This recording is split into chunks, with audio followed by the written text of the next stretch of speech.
അങ്കോളയിലുള്ള ഒരു ഗ്രാമത്തിലാണ് ഞാനിപ്പോ നിൽക്കുന്നത്. എന്ത് രസം നോക്കിയേ, കൊച്ചുങ്ങളെല്ലാം കാണാൻ ഭയങ്കര ക്യൂട്ടാണ്ടോ. ഫുള്ള് പൊടിയും മണ്ണൊക്കെയാണ് മേല്. എന്റെ മേലും പൊടിയും മണ്ണൊക്കെയാണ്, അതുകൊണ്ട് പിന്നെ ഞാൻ അവരെ ചേർത്ത് പിടിച്ചേക്കുന്നത്. കണ്ണെല്ലാം കണ്ടോ, കണ്ണെല്ലാം കണ്ട് സുന്ദരിയാണ് കേട്ടോ. സുന്ദരി കൊച്ചാണ്. സുന്ദരിയാ? സുന്ദരിയാണോ?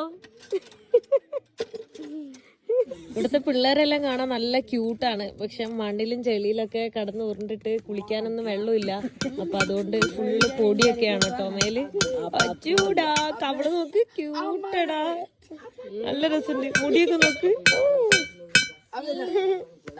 എന്നെ പരിചയമുള്ള പോലെ എന്റെ അടുത്ത് വന്ന് നിക്കുവാണ് കേട്ടോ. എന്നെ കാണാനായിട്ട് നിക്കുന്ന ആൾക്കാരാണ് ഇത് മൊത്തം. നോക്ക്, ഞാനിവിടുത്തെ മെയിൻ ഗസ്റ്റ് അല്ലേ. കുറച്ചെങ്കിൽ